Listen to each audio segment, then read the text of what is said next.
Welcome to the Audiobook Lovin Podcast, discussing all things audiobooks with the authors that write the stories and the narrators that perform them. Brought to you by Viviana, Enchantress of Books. Hi, everyone, and welcome to the Audiobook Lovin Podcast. Today, I am chatting with narrator Joshua Macrae. Welcome to the Audiobook Lovin Series podcast. Joshua, how are you? I'm doing wonderfully. Thanks for having me. Yeah, I'm excited.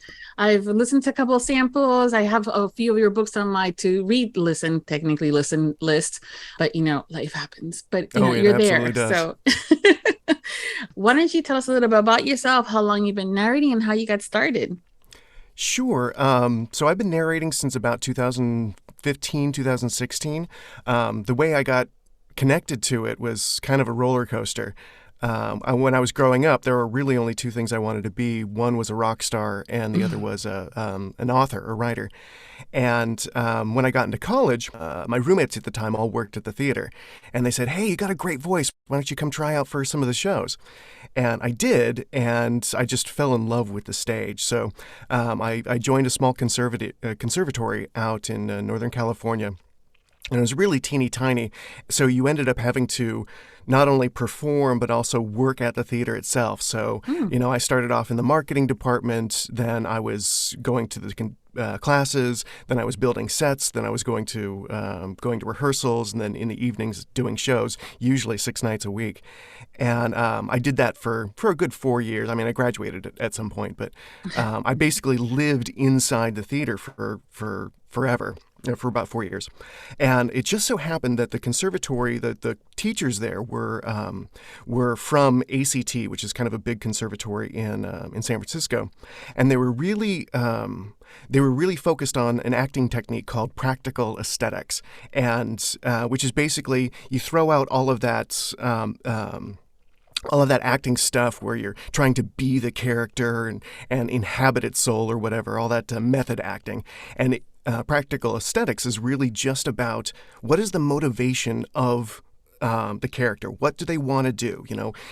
They walk into a room, they want everybody to applaud them, or they walk into the room and they want to make somebody feel bad.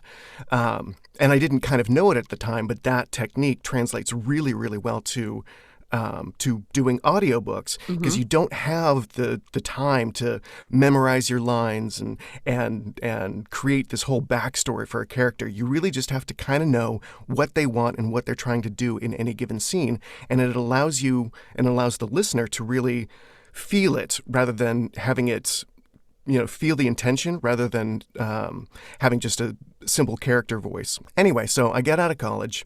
I travel around Northern California trying to get gigs, and it got really depressing because you'd walk into a theater and, it's your 100th audition for The Sound of Music. You look down the hallway and there are 72 guys all dressed like you, all look exactly like you, and there was no way for me to really stand out. So I ended up getting married, and we decided, instead of being bohemians, that we would start a regular family. So I went to work as a coffee shop manager because I love coffee and tea. And through that, I kind of developed my project management, my teaching, my ability to perform for, kind of customers as they walk in, because retail and theater are very similar in aspect sometimes. And so I was there for about 15 years, and I was still continually playing music, because you can, music's one of those arts and crafts that you can still do while, having a full-time job. Yeah. And in about 2013, I was releasing my second little indie album, and my back was just killing me because I'd been on my feet for so long and twisting and turning. And so it became kind of untenable to work at retail. And I thought, well, you know what, let's give it a try. Let's just go for it and see if I can make some headway as a musician.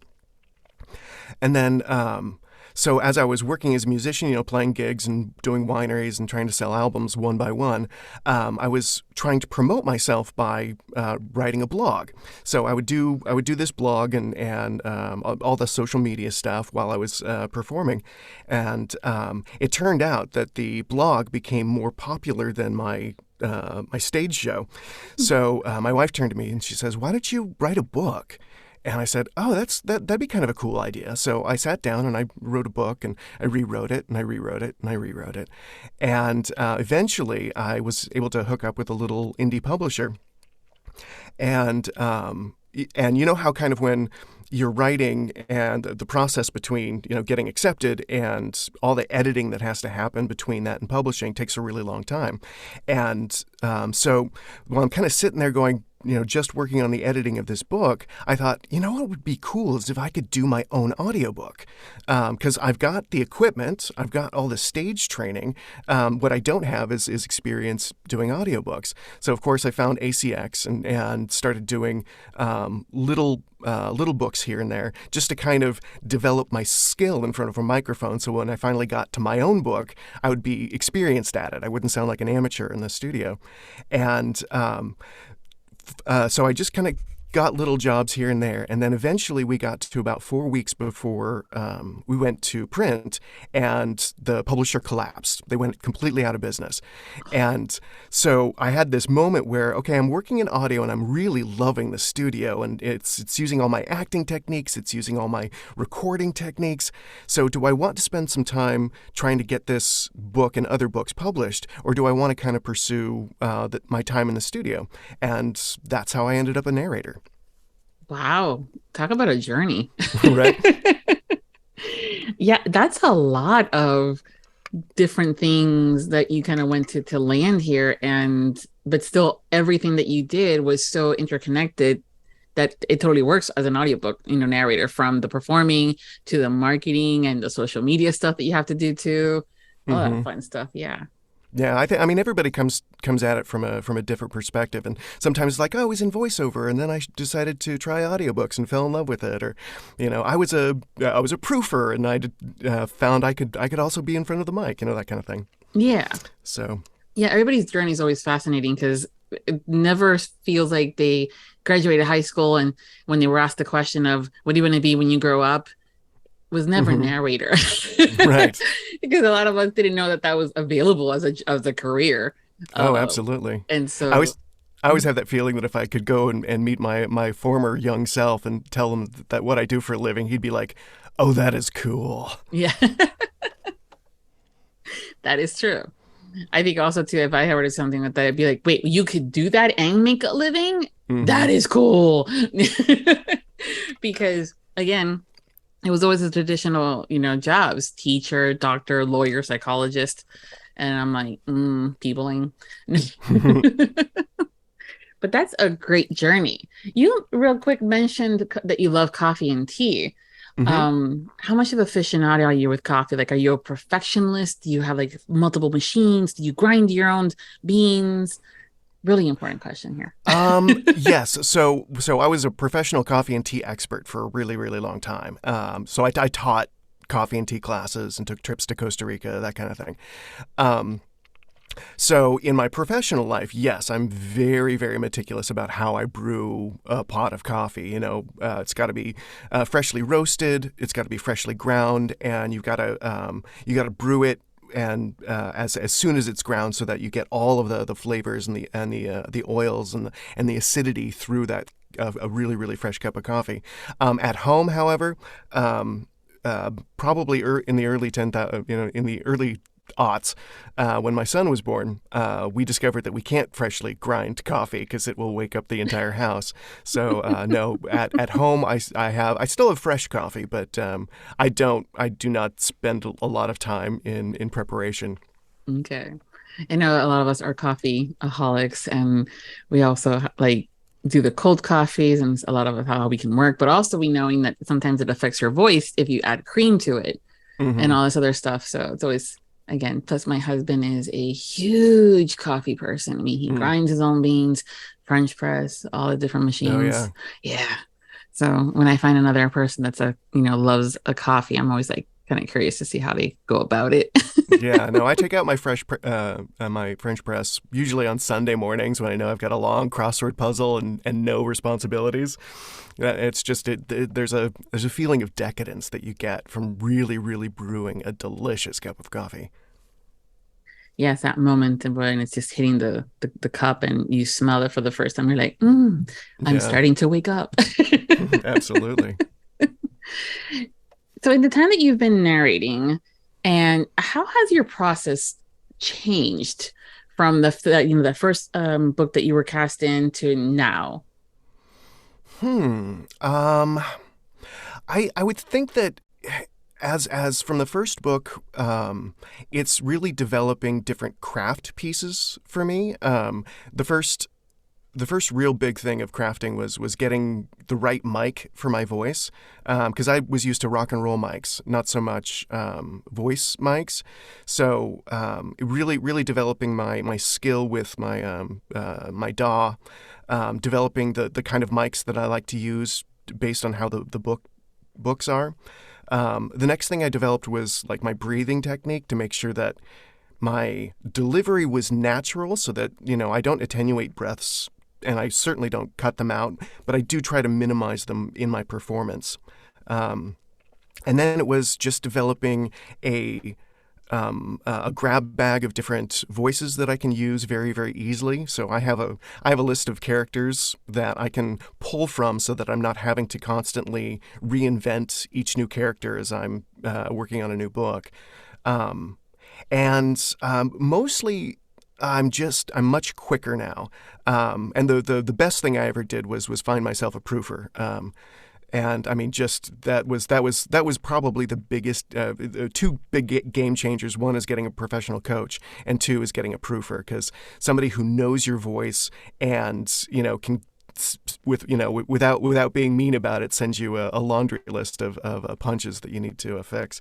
So yeah, my proofer, who actually is also my publisher for my second book, she's amazing, and I couldn't do this without her. Yeah.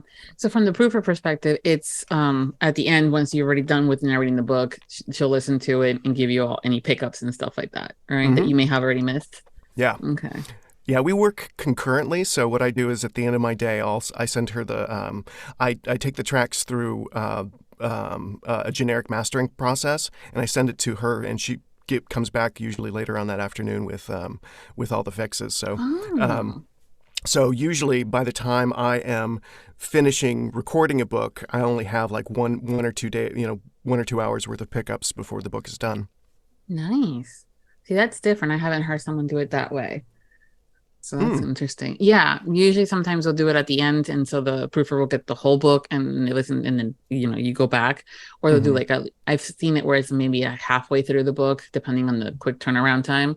But it's interesting to be doing it, per session of sorts. Right. Yeah. I mean, she's got a limit. She doesn't want to do less than an hour per day. So, so if I'm struggling with something, or I don't have quite enough time to track at least an hour, then we skip over to the next day. But what I really love about working that technique is, when you're working with big publishers, all they do is they send you the fix-it list, and the audio, of the mistake. And so you have to kind of re-record yourself and try to get it to sound almost identical as the recording that they send you, which is fine. But I find that if I can go in and do the punch myself, and I can attenuate it, it flows a little bit better, so I don't hear quite as many pickups in my work that I proof first than I do in the work that gets proofed by a publisher. That whole thing of matching the voice and the tone once you've already recorded is difficult. And I mean, I'm hoping that it's a little easier for you guys because of the equipment that you guys are using, and the DAW and the mic and stuff like that. But as a podcaster, that's always my biggest fuck, I gotta record, an intro or something. And I'm like, all right, how was I sitting? Where was the mic? I still don't sound the same. Damn it. Oh, absolutely. Yes. Yeah, it's I actually, whenever I'm recording, I have to make sure, because I use several different mics depending upon the book itself. So I have to record exactly where the mic was, at exactly what angle, and exactly all the little technical bits, so I can look at my page and go, okay, this is how I recorded that one. But yeah, it can be tough. But from a musical perspective, because I used to do, I'd do a guitar solo, and I'd have to kind of match that that feeling, that flavor, and that's really difficult. So doing it with your voice, it's actually not too bad because you can I can hear myself talking before I do the punch. So I listen to it and I can really, really match that energy. Okay, that's good. This you mentioning having the different mics. Now I know that there's the differences when it comes down to where the mic is, if it's in the like as far as where it's recording, if it's in the front, if it's the whole thing. But you were also mentioning how specific for your voice per the book. What are those subtle changes in these mics that you're using that are enhancing your voice or your tones? Right. It's so I use 3 different mics. I use a one that's got kind of a smaller diaphragm, so it has a very warm, close feeling to it. I use a large diaphragm mic, which is what I'm using now.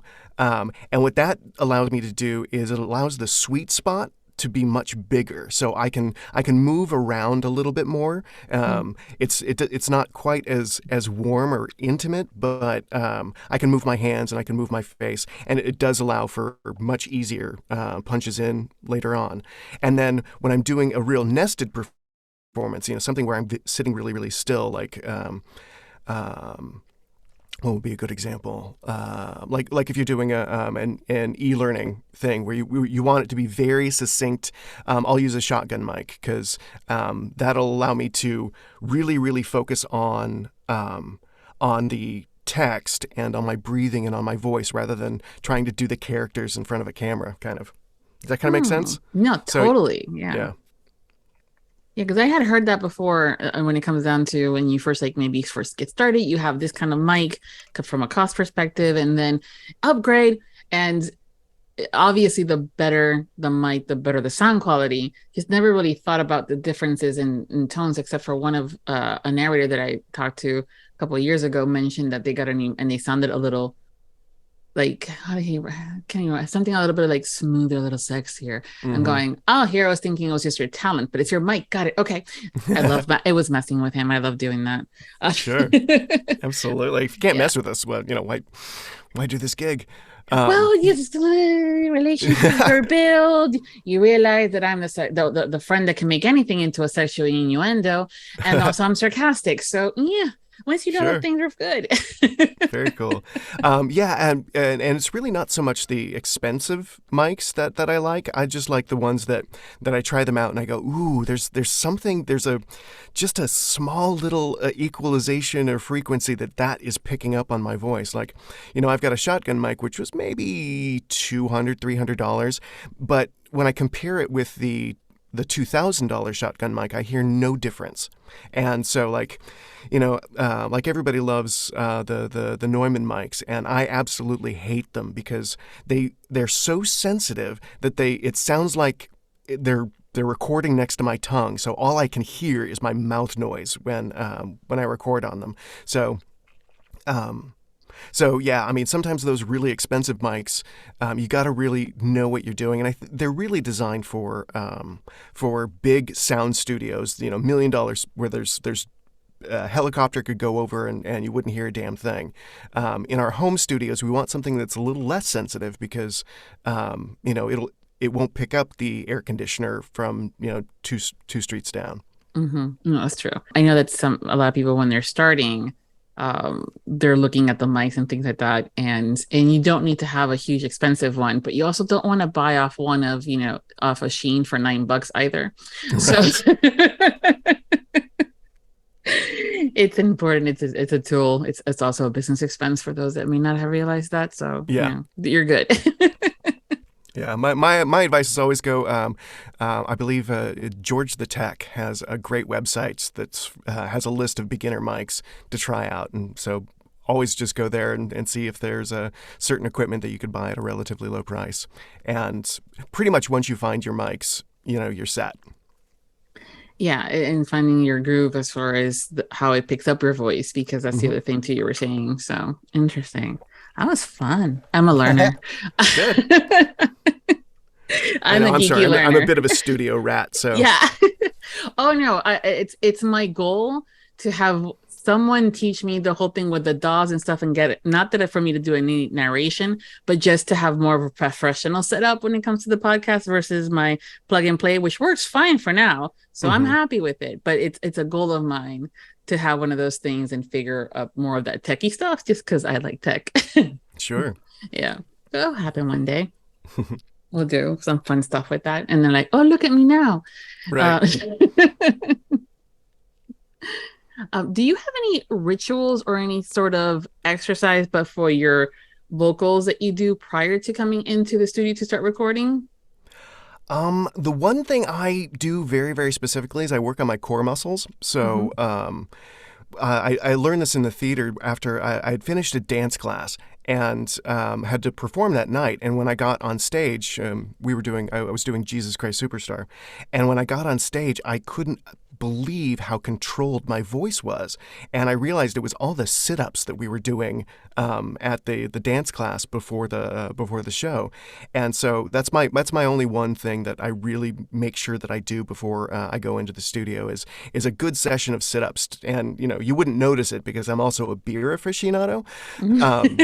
But yeah, sit-ups really activate those core muscles and allow you to use them instead of just your diaphragm for vocal production. Yeah. And I can hear it in my voice if I get lazy and I don't do my normal physical warm up.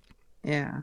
I'm also sure it's also helpful for your back too, considering you're sitting for a long period of time, not moving. Yeah. Yeah. Yeah, because like you wake up, you get out of the booth and you're going creak, creak, creak, and you go, oh yeah, it's my hip and my back, yay.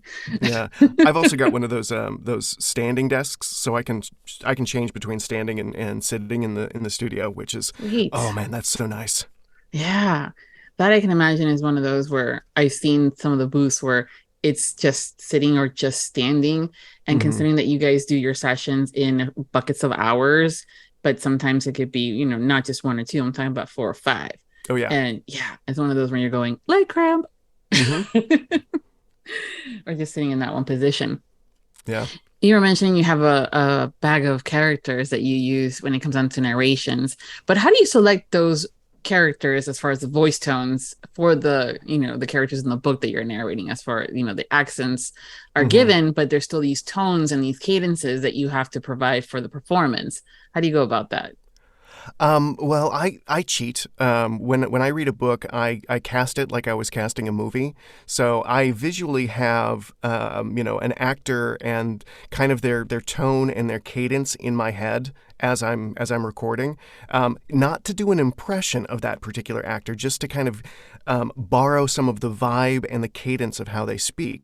And so over the years, I've developed which actors I can sit for which for which dialect, for which accent, for which kind of attitude or cadence, all of that stuff, and I can pull them out very, very quickly. So I don't need to keep a laundry, a huge file of all the different voices. I just have to kind of imagine that particular actor as they would be performing a certain amount of dialogue, and I would never tell anybody who I actually cast, so you'll never really know.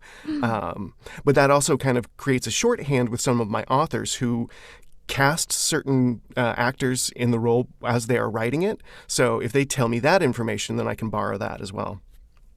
True. Yeah. The conversations that have been coming up more and more lately has been how it's really, really helpful for the authors to provide the narrators with a list of characters as far as their tones or cadences, as well as even that as far as casting. Like, he sounds like Matthew McConaughey on this photo, in this film. All right. Yeah. Yep. Or that interview that Tom Cruise did, stuff like that. So the more that you guys have, it seems that you guys have been, from the conversations I've been having, it's just a lot better for you guys to kind of get into that headspace of these characters in front of the mic. Yeah, the most of what I actually did a lecture on this in Savannah 2 weeks ago for a bunch of authors, and how they would prep prepping their manuscripts for audiobooks. And one of the things that I always tell them is try to put together, if you have certain ideas about what a character sounds like, if their voice is high or low, if they have a Georgian dialect versus a Texas dialect, make sure that they give that to me before I begin my pre-production. Same thing with like word pronouncements on fantasy and sci-fi. Because what happens is if I don't have that information, I have to scour the book for, oh yeah, he was from Boston, I might have accidentally already created a character in my head that, or a sound of that character. And if I find out that they're from, Louisiana, then suddenly the character that I've created for that particular character is wrong. So I have to kind of switch voices in the middle of reading a book. And when you do that, because you'll end up with, because I pick my characters kind of based on how they're going to fit together in a scene. So I don't want two characters that are relatively similar to clash. So I'll make sure that those characters are, if there's a big dinner scene, or one of my authors loves to do these spa scenes where all of the characters are, 20 characters are all talking at the spa and goofing off. So you get all this dialogue stuff. So I really purposely try to put the characters' voices and tones in different spaces so that even if they might sound similar, you definitely get a feel that they're different. But if that changes halfway through a book, because I find out somebody's got the Long Island accent or dialect, that'll kind of mess me up as it'll mess up the whole construction of how I've put the characters together. Same thing happens when I don't get a pronunciation list before I start pre-production, and I'll read a word in one way, and maybe I'll get the pronunciation afterwards as another way, but that my original impression of that word kind of sticks. So I end up having to go back and punch in a lot because I had already thought of this particular word in this way, and it is actually a different way. So I always tell my authors to prepare a cast list with dialect work. I don't need background information, just where their voice sits, and a list of pronunciations, like whether it's pecan pie or pecan pie. Yep. Kissimmee or Kissimmee.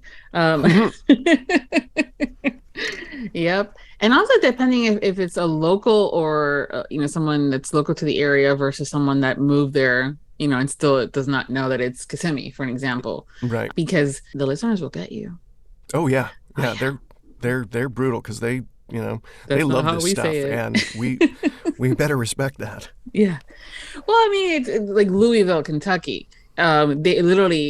They know that it's pronounced like 7 different ways, and there's actually a postcard that they have it spelled phonetically, and always I'm like, y'all are fuckers.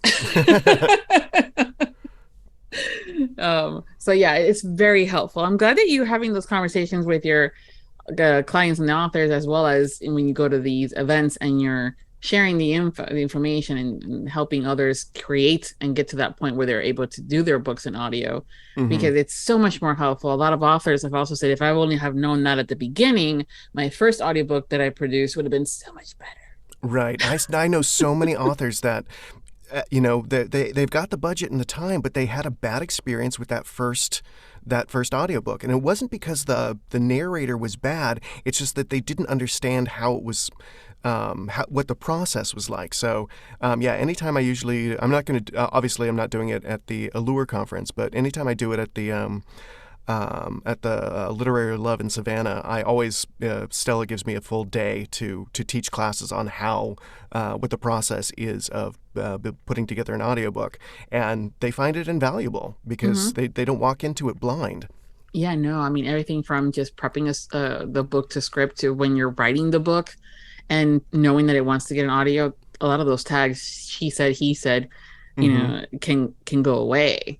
And they might write now, a lot of the authors that have done a lot of audio are now writing with the cadence of as if it's going to be automatically an audiobook. Right. And how they go about differentiating the characters is significantly better versus and Armando said, and Victoria, so it's stuff like that. Yeah. Totally. Yeah. That's cool. You mentioned accents and dialects and things like that. The listeners are suckers for accents, whether it's a good old cowboy or Highlander, British, fill it in, and we love it. What is your favorite accent to perform? I actually, if I'm going to give a really, really good nested performance, I really like, country and American country and Southern dialects, because you just kind of, there's a smoothness and an ease to performing those. I do like, for character work, doing English accents, but I can only really do a nested performance in RP. Which is, for your listeners, received pronunciation, what they would speak in the BBC.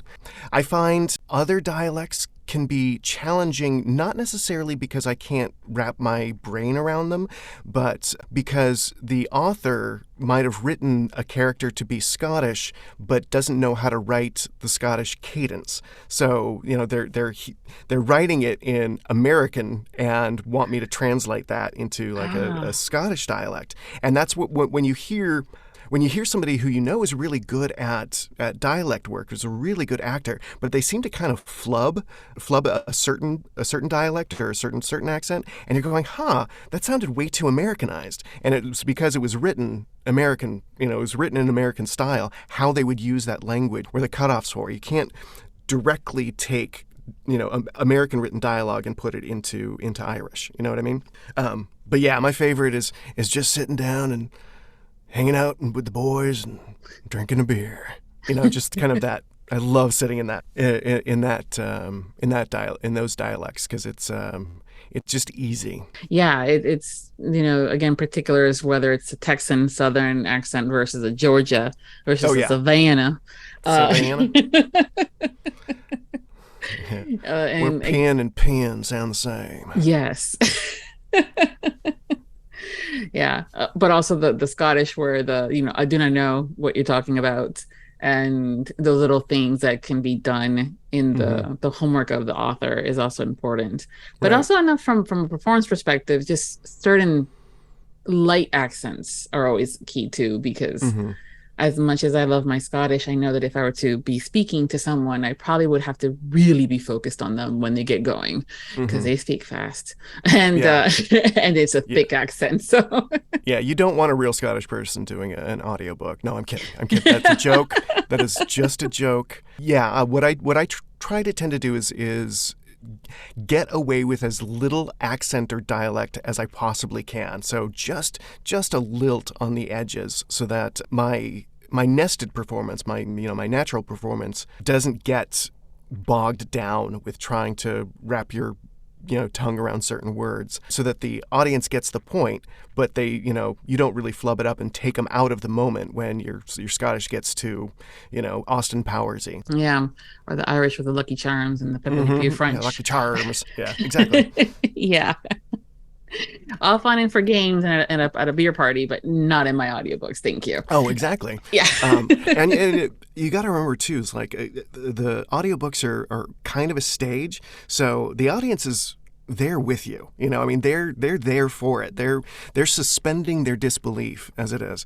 And so you can get away with a lot, but going way too over the top and taking them out of the moment is not good. So yeah, really hitting dialects very, very softly and as little as you can get away with. Yeah. And you narrate you narrate in different genres, from romance and the multiple subgenres underneath it, sci-fi or, contemporary and all that stuff. But we always have a favorite. What is your favorite to narrate? My favorite to narrate is romance. There's something about going into the studio and knowing that you're going to be performing characters who are here to have a good time, knowing that the ending is going to be happy, knowing that the audience is really kind of just digging what you're doing. There's no audience like romance fans, right? And what I love about it is, like, you've got the tropes that exist, and it really allows the author to explore different avenues of plot and character and ideas, so they can really sensationalize all the things that make books really fun and interesting, because we all know what the plot is. person A is going to find person B. There's going to be some problems, and eventually they're going to come together. So you're already accepting the whole concept of what's going on, so you can really explore all those fun little details, shifters and angels and demons and, what have you. So I like going into the studio, being able to explore stuff rather than kind of being bogged down with maybe a plot that is too complicated. I mean, I love my complicated books, but yeah, romance. When I charge out for jobs, I usually try to find romance authors that I like to work with. Plus, romance authors have a tendency to do long series, and if I can connect with a series, that means I have to do less marketing. Yeah, we do love our series, and it's interesting too because in some of these series, especially when it comes down to urban fantasy and romance, and even in shifter and paranormal, the series, they'll either each book is a different couple, or they'll do a couple of books with the couple having a larger arch in their story, still getting a happy ending in the first book, but then they come back. I mean, an example is like the Charlie Davison series by Dorinda Jones, where she's a PI, but also the Green Reaper. So so there are all these different adventures, and it's fascinating how you guys, when you do these series, how you can consistently keep one character in that tone, and then the other one's coming up in different chaoses. But also the authors are also starting that if they're different couples in each book, they may start hiring out different narrators, and those are always interesting too. Yeah, it's different per book and series. What I tell my authors is always have a stable of narrators.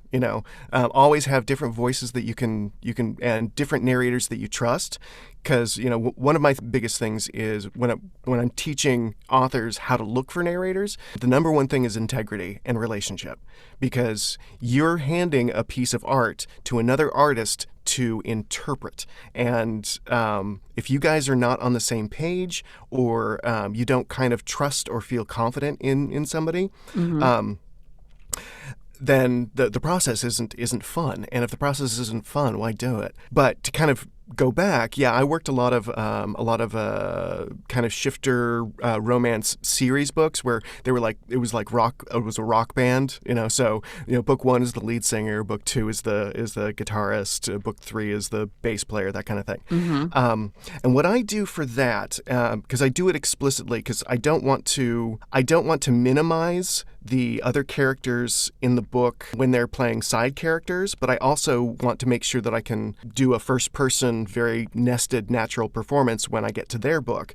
So what I do is I kind of split their voices into 3, which is their natural voice, their augmented voice, and their caricatured voice. So if they're kind of a comic relief side character in book 1, I might make them the caricature voice. But when I get down to their book, I might just make it an augmented voice, or I might even try to push them down as natural as I possibly can. So if you listen to them back and forth, they're not going to sound exactly the same, but if you follow the whole string of the series, you're going to know who that character is. Does that kind of make sense? No, totally. Yeah, and that's one of the things that listeners love, when there's a consistency in the narrators and keeping them across the board, but also it can get a little difficult when the author loves to do those dinner scenes, and in your case, apparently spa scenes, where they're all there hanging out and they're all talking. I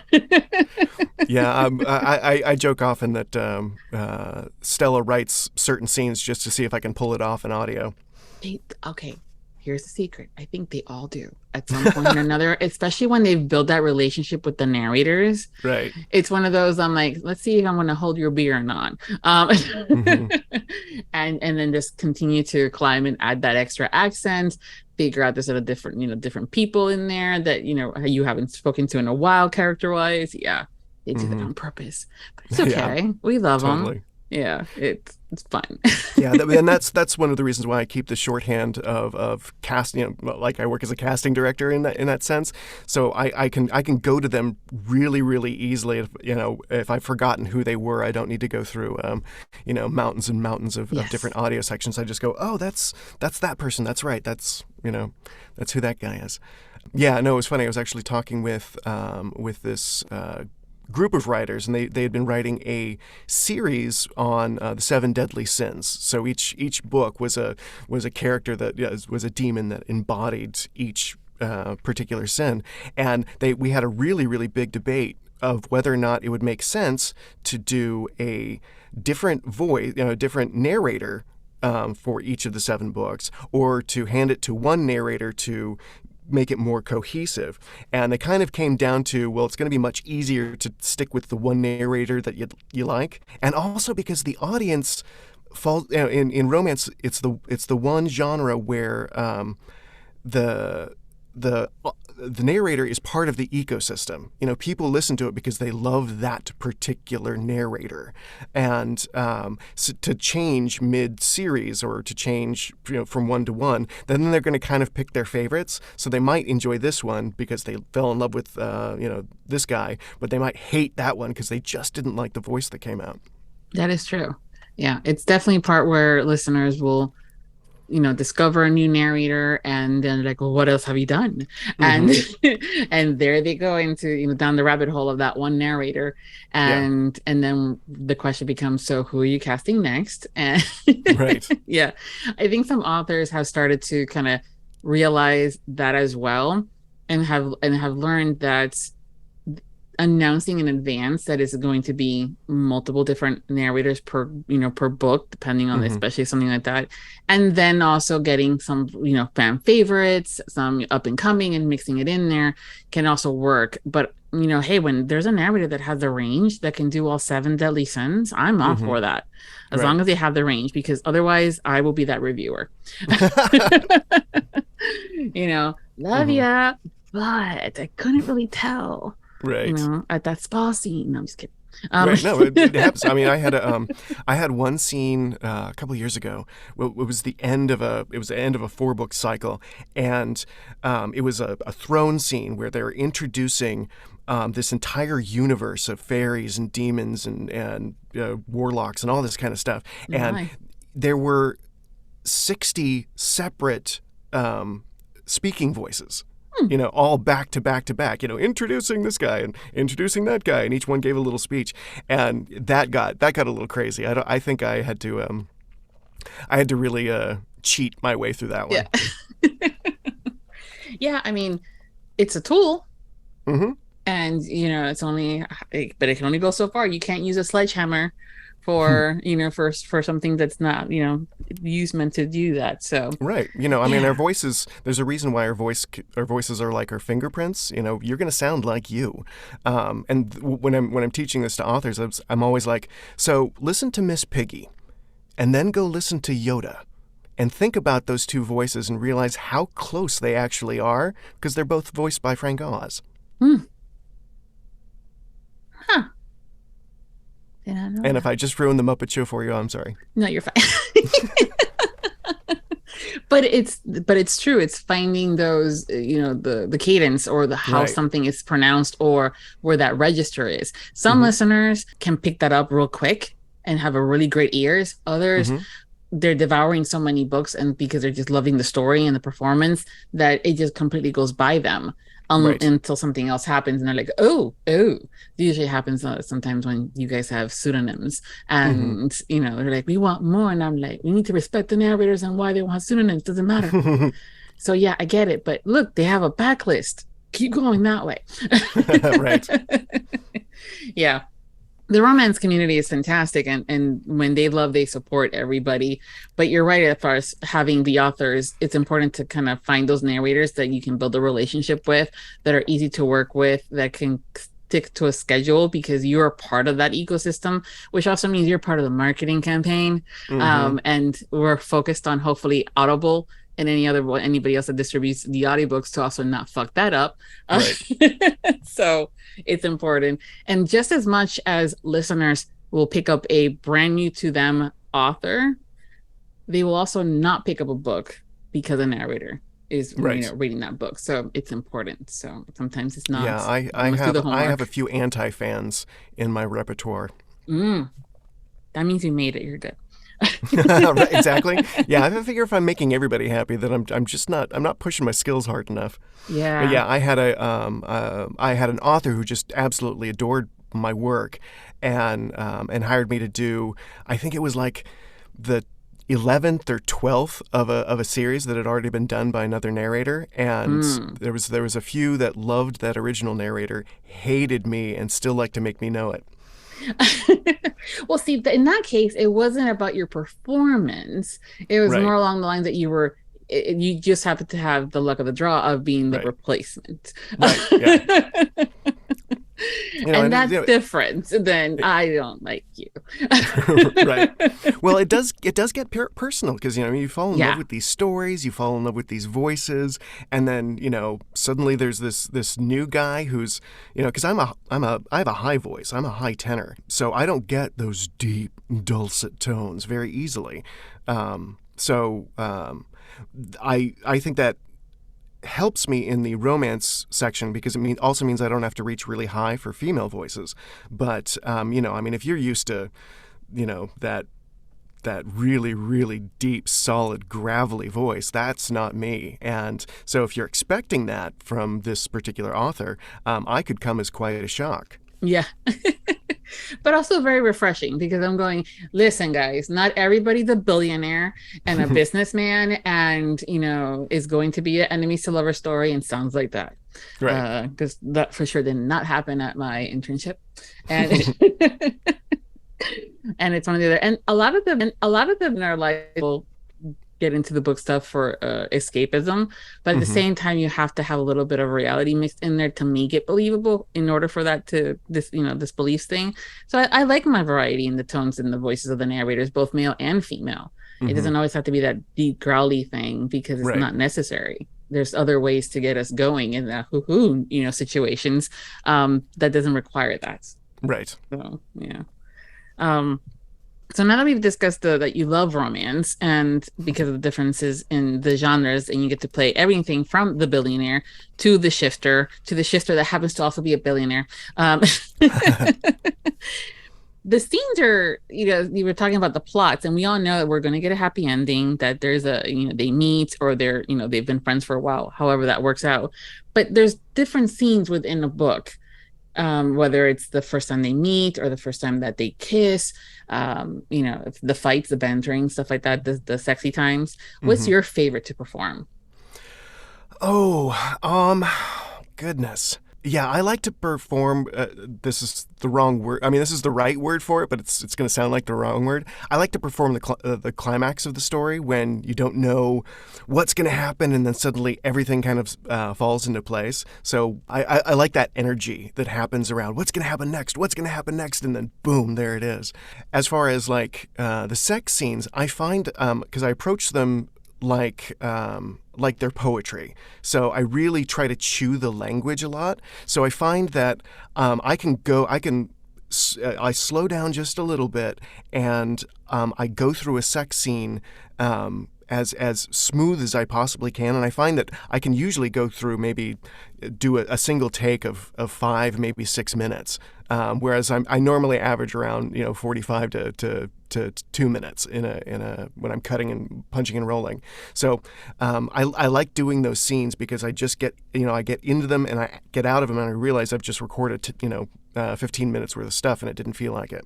Are you now at a point in your career with doing so much romance that nothing shocks you when it comes down to those scenes? Because they are creative. Yeah, they're creative.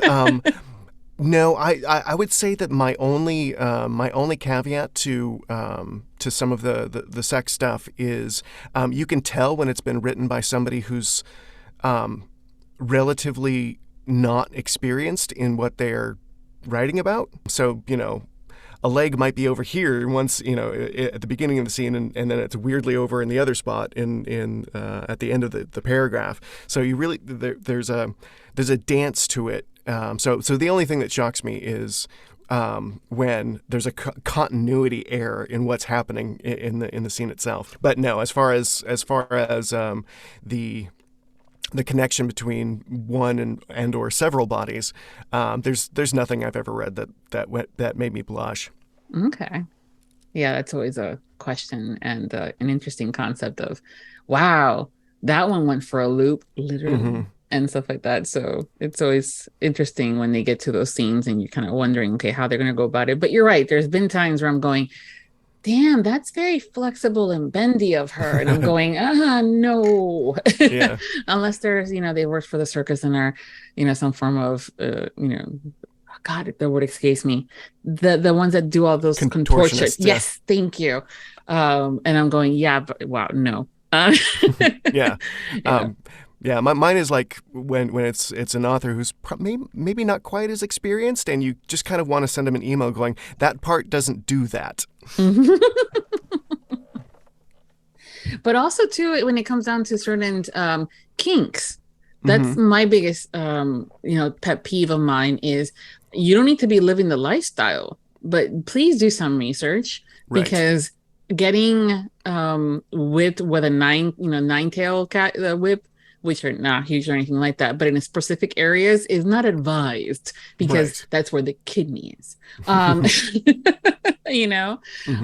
so those are things that just a little bit of research goes a long way. And so those are my thing is when it comes down to that, is those lack of research as far as, kinks, because people sometimes, again, with romance, there's such a voracious readers, and there is no such thing as a taboo subject within romance, that people sometimes use those books as instruction manuals. And so it's important to stay safe, folks. Yeah, the safety is the number one requirement of the books that I do read. Yeah. Well, again, it's always fun when they're trying to figure out something new, but I'm like, yep, nope. Your editor missed that extra hand, huh? Yeah. It happens. It's okay.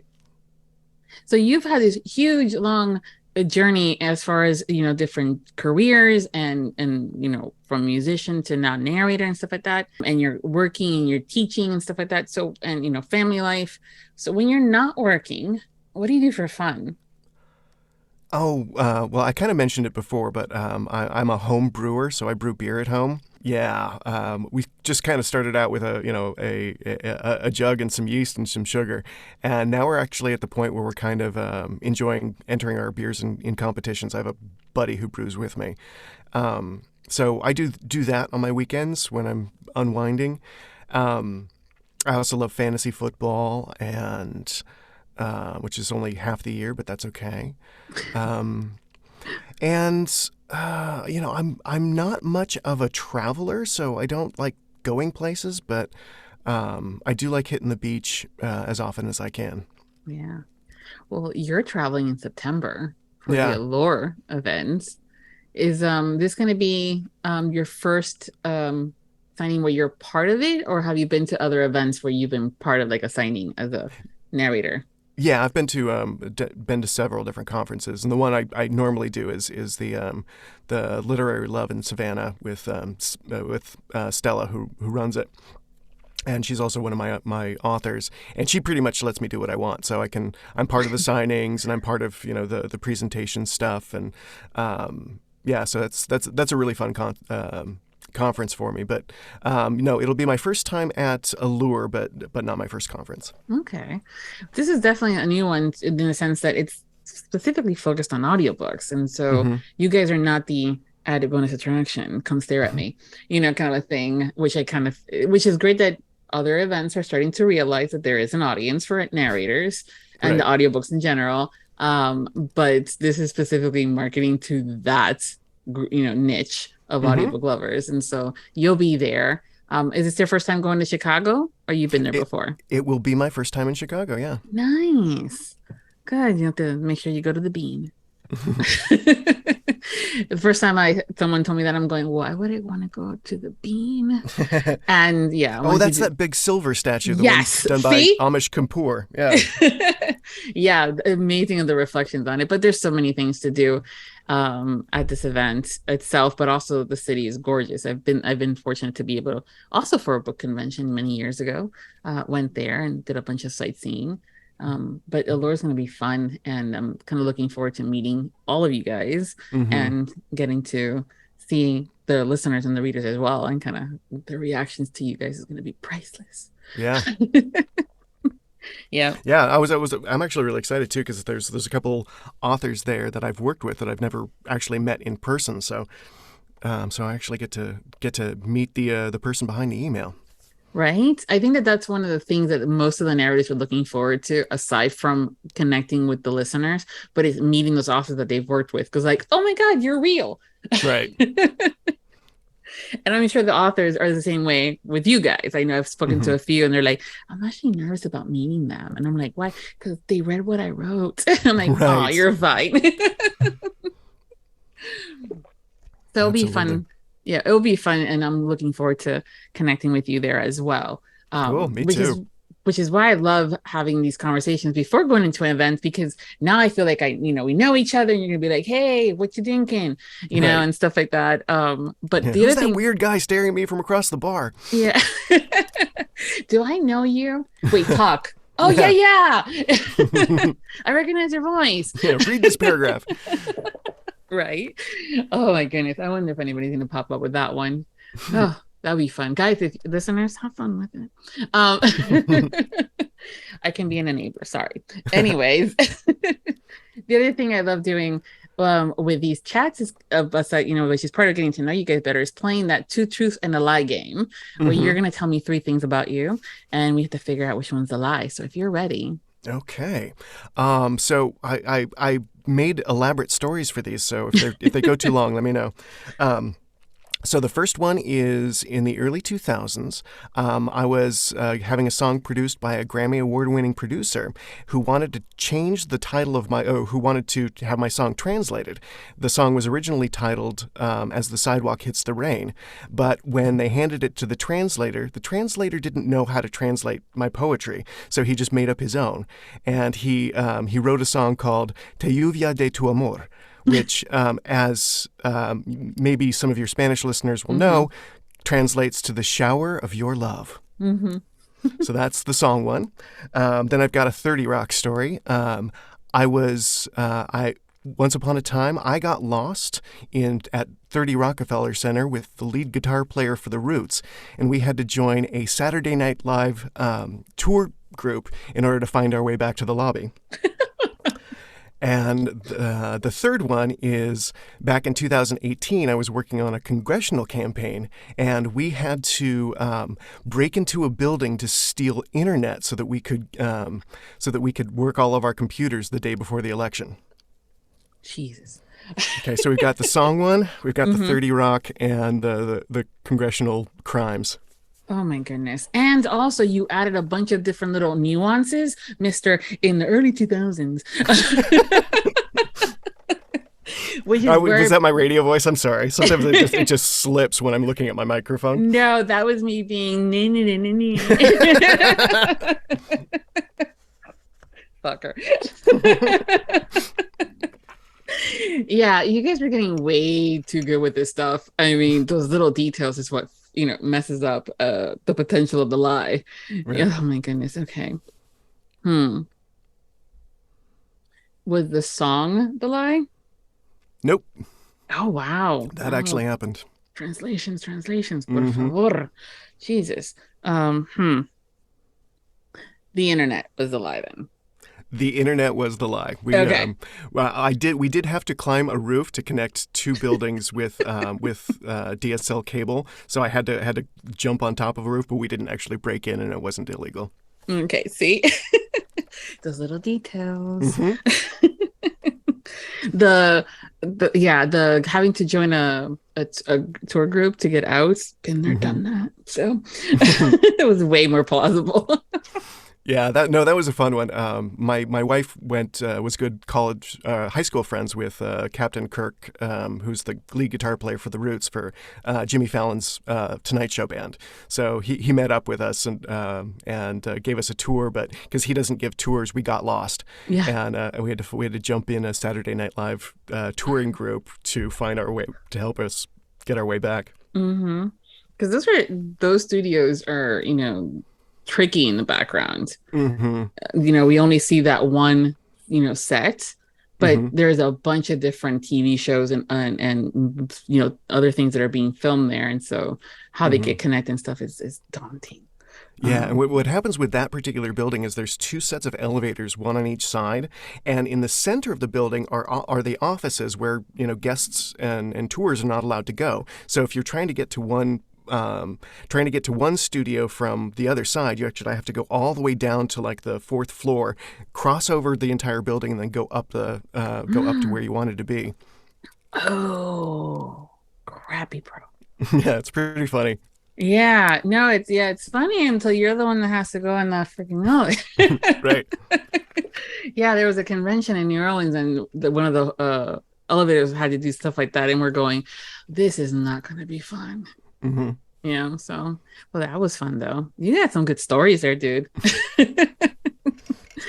That song one though with translations, it's why it's important to make sure that it's a proper translation versus someone that goes, I know Spanish. Right. Well, no, I mean it was a native Spanish speaker. He just didn't know how to.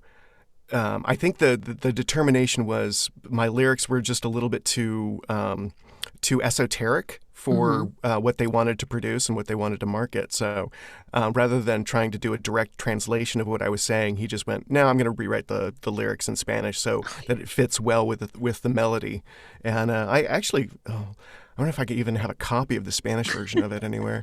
I'm sure I do. Maybe I'll upload it for you. Oh, that'd be fun. Yeah. It's one of those things that when even the books, when they're fans will be like, oh, I speak German, I can translate it, but there's certain phrases in different languages, and in Spanish in particular, it's even the sentence structure changes the tone, and those are things important. That's where you kind of have to make sure that you have proper translations and open lines of communication between the originator and the translator.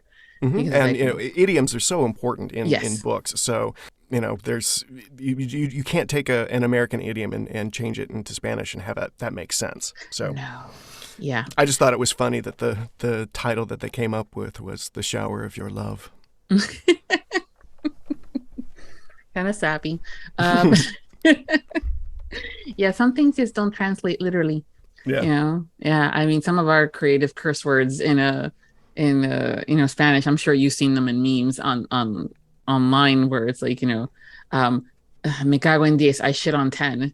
And there's all these little things too that, from again, like you were saying, a meme perspective, it makes sense to us because we're speaking the language, but when we're translating, we're going, yeah, no, I don't even know how we say that.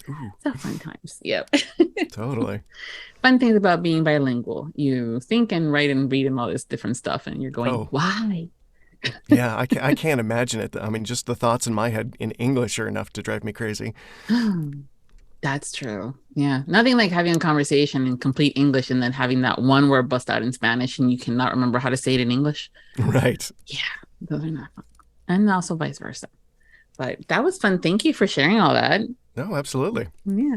So before we go, can you tell us what you're currently working on and what's coming up next for you?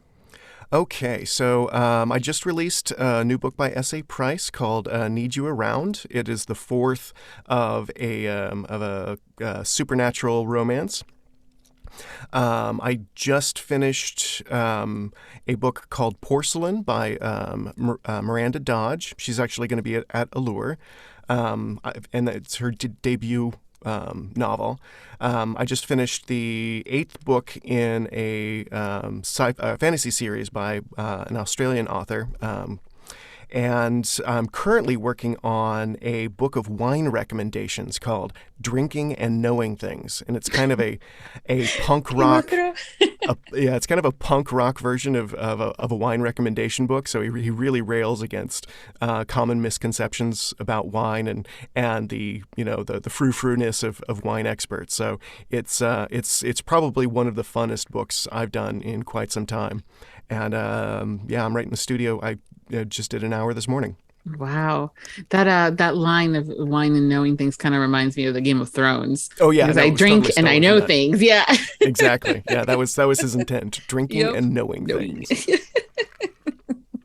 That book sounds like fun. I want to pick it up. Yeah, it's really cool. It's all first person, and the guy's he's really foul-mouthed and just fun, obnoxious.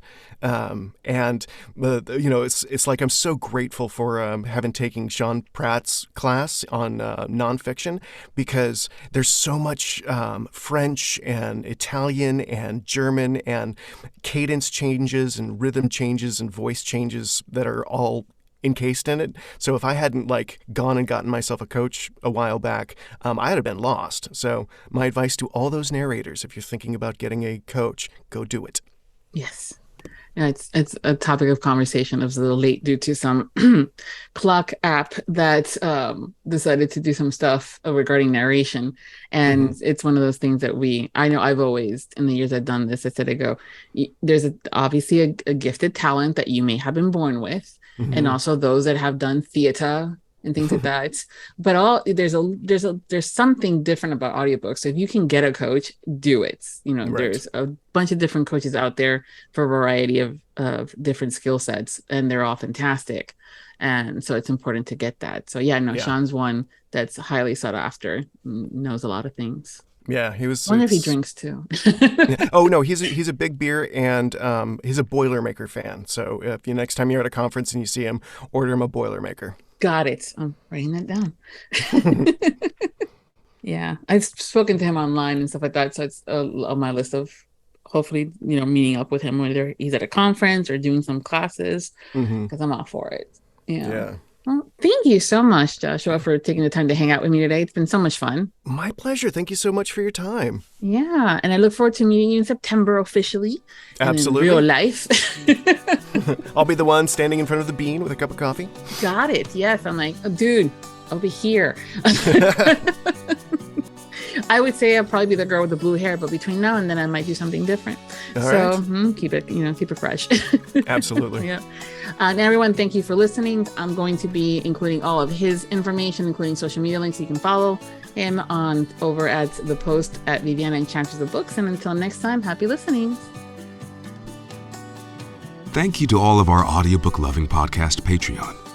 Special thanks to Nixley Zenner, Carol Liebner, Brittany Robinette Leiter, Michelle Bastard, Brandy Schmidt, April Branson. The Audiobook Lovin Podcast has special Patreon access levels.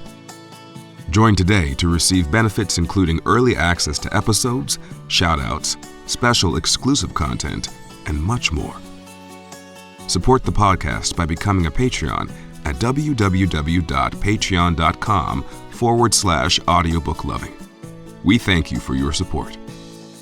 Thank you for joining us on the Audiobook Lovin Podcast, hosted by Viviana, Enchantress of Books. For links and more information discussed in today's episode, previous podcasts, or the Audiobook Lovin Series, please visit our website, vivianaenchantressofbooks.com. If you enjoyed today's episode, please leave a positive review wherever you listen to our podcast. Until next time, happy listening.